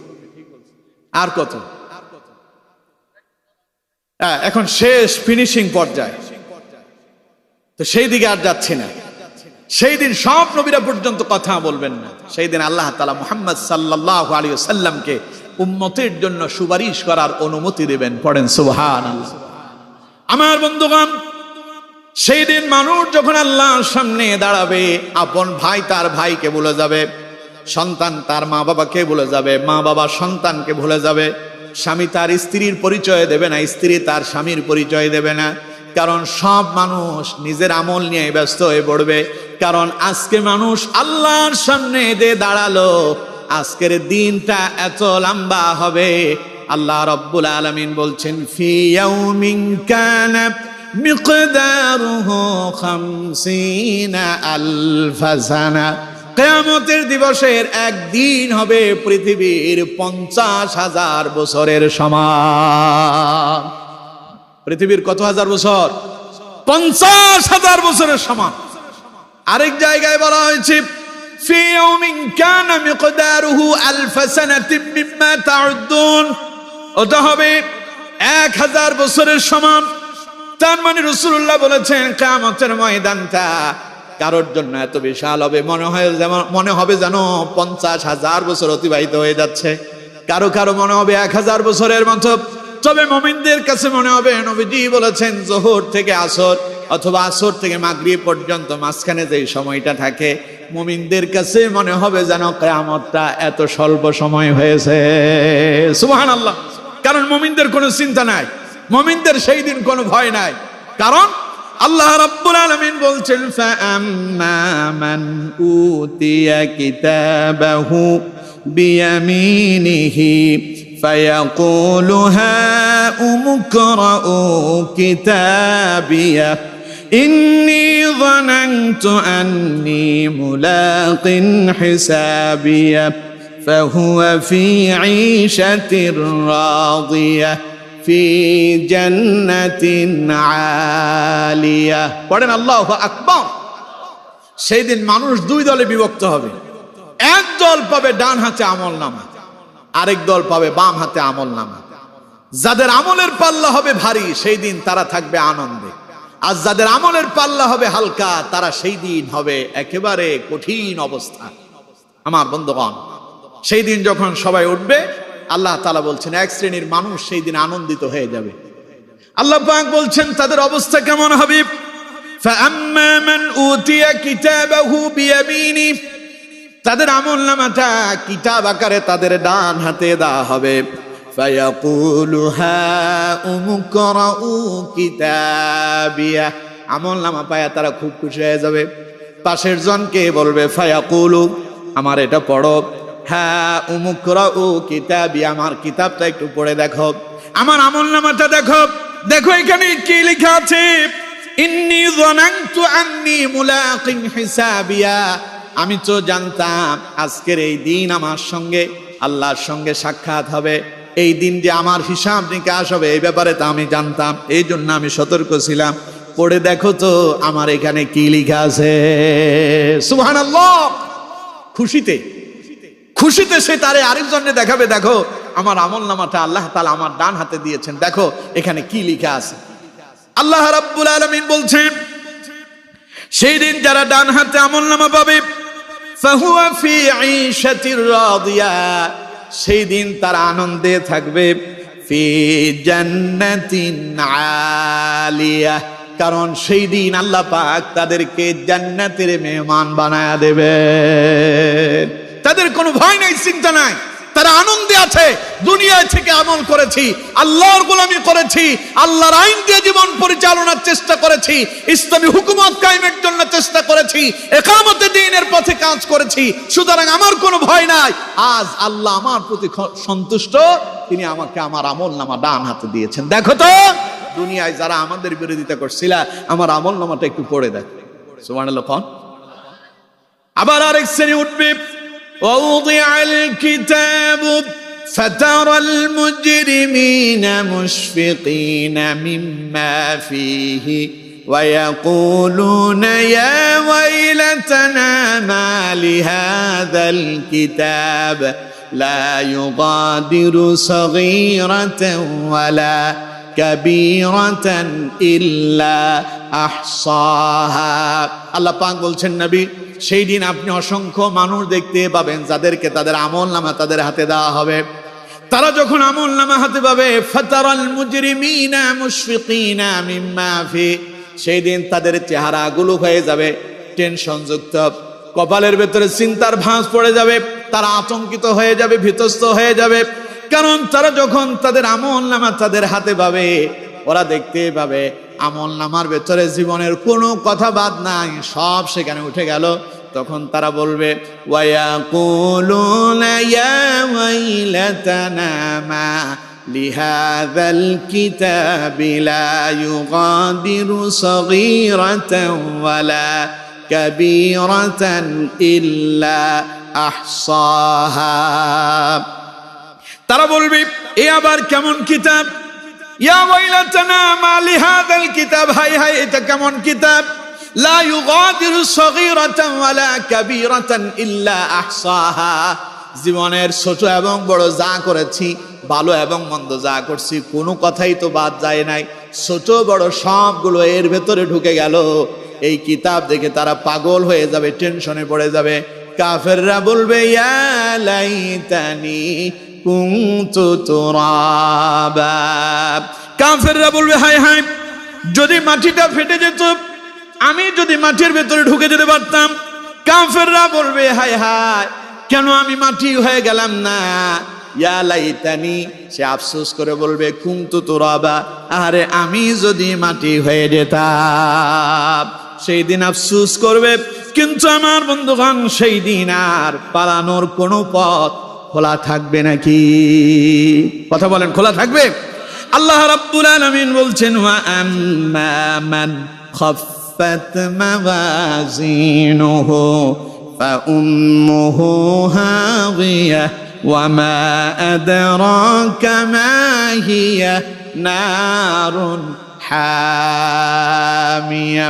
আল্লাহ রাব্বুল আলামিন বলছেন ওয়া আম্মা মান খাফফাত মাওয়াজিনুহু, সেই দিন যার আমলের পাল্লা হবে হালকা, ফা উম্মুহু হাওিয়া, তার বাসস্থান হবে হাওিয়াতে। বলেন নাউযুবিল্লাহ। যার আমলের পাল্লা হবে হালকা, যার আমল নামাটা তার বাম হাতে দেওয়া হবে, সেই দিন তার অবস্থা হবে অত্যন্ত ভয়ানক। কারণ আজকে তার ঠিকানা হাওিয়ায়। তার ঠিকানা কোথায়? হাওিয়া। হাওিয়াটা কি? আল্লাহ বলছেন ওয়ামা আদরাকা মা হিয়া, নবী আপনি কি জানেন হাওিয়াটা কি?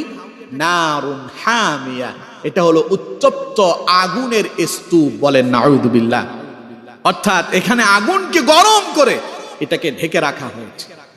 এই উত্তপ্ত আগুনের ভেতরে তাদেরকে নিক্ষেপ করা হবে যাদের আমলের পাল্লা হবে হালকা। আমার বন্ধুগণ, তাহলে আপনাদেরকে প্রশ্ন করি, আমল যা করতেছেন তা দিয়ে কি আমাদের আমলের পাল্লাটা ভারী করা যাবে? আরে সময় চলে যায়, আজান হয়ে যায়, না আমরা মসজিদে যাই, না নামাজ আদায় করি। আমরা জানি এটা অপরাধ, গুনাহের কাজ, জানার পরে অপরাধ করতেছি, কিন্তু জানি এটা সওয়াবের কাজ, সেটা করতেছি না। আমার বন্ধুগণ, সেই দিন মানুষ আফসোস করবে ছোট্ট আমলটার জন্য, কেন একবার সুবহানাল্লাহ বললাম না, কেন একবার আলহামদুলিল্লাহ পড়লাম না। আফসোসের সীমা রেখা থাকবে না। আমার বন্ধুগণ, সেই দিন বাঁচার জন্য, যদি বাঁচতে চান, সেই দিন যদি মুক্তি পেতে চান, আমলের বিকল্প নাই। আমলের বিকল্প আছে? আরো জোরে বলেন, বিকল্প আছে? আল্লাহ তাআলা বলছেন ইন্নাল আবরারা লাফি নাঈমিন ওয়া ইন্নাল ফুজ্জারা লাফি জাহিম। ইন্নাল আবরারা লাফি নাঈম, যার আমল হবে ভালো সেই থাকবে আনন্দের সাথে জান্নাতে। ওয়া ইন্নাল ফুজ্জারা লাফি জাহিম, আর যেই ব্যক্তি হবে দুষ্কৃতি কর্মকারী, যেই হবে মন্দ কর্মকারী, যে হবে খারাপ কর্মকারী, তার স্থান হবে জাহান্নাম। সুতরাং প্রিয় বন্ধুগণ আমার, দুনিয়ায় যদি আমল যদি ভালো হয়, পরকালে আপনি জান্নাতের মেহমান হবেন। আর দুনিয়ায় যদি আমল যদি খারাপ হয়, পরকালে জাহান্নামের আপনি বাসিন্দা হবেন। সুতরাং আমরা কেউই জাহান্নামে যেতে চাই না। আমরা যারা এই গভীর রাতে বসে বসে কোরআনের আলোচনা শুনলাম, আমরা কেউ কি জাহান্নামে যেতে চাই? আচ্ছা, কারা কারা জাহান্নামে যেতে চান দেখি হাত তোলেন। বাপ রে বাপ, খুব সচেতন, তার মানে সবার মনোযোগ আছে, ঠিক কিনা? এবার কারা কারা জান্নাতে যেতে চান দেখে দুই হাত তুলে আল্লাহরে দেখান। লিল্লাহি তাকবীর, নারে তাকবীর। আল্লাহ তুমি আমাদের হাতগুলো কবুল করো, পড়েন আমিন। আরো জোরে পড়ুন আমিন। তাহলে যদি সেই কিয়ামতের ময়দানে আনন্দের সঙ্গে যদি আল্লাহর সামনে উঠতে চান, হাসতে হাসতে যদি জান্নাতে যেতে চান, তাহলে আমলের বিকল্প নাই। এখান থেকে গিয়া ফজরের নামাজ পড়া তো লাগবে না নাকি? না কেন? ওয়াজ শুনছেন, আর দরকার কি? হ্যাঁ, দরকার আছে? ফজর পড়া লাগবে? এটা বুঝেন তো? কথা কয় না, বুঝেন? এটা বুঝলেই সাথে, এটা বুঝলেই হলো। এখন শুধু আমলের দরকার। আমার বন্ধুগণ, আসুন সমস্ত হারাম কর্ম থেকে আমরা বিরত থাকবো, নাজায়েজ কাজগুলো ছেড়ে দেব, গুনাহের কাজ থেকে বিরত থাকার জন্য চেষ্টা করব, ভালো কাজে সামিল হয়ে যাব। কল্যাণময় কাজে শামিল হয়ে যাব। আল্লাহ তাআলা বলছেন তাআওয়ানু আলাল বিররি ওয়াত তাকওয়া ওয়া লা তাআওয়ানু আলাল ইসমি ওয়াল উদওয়ান।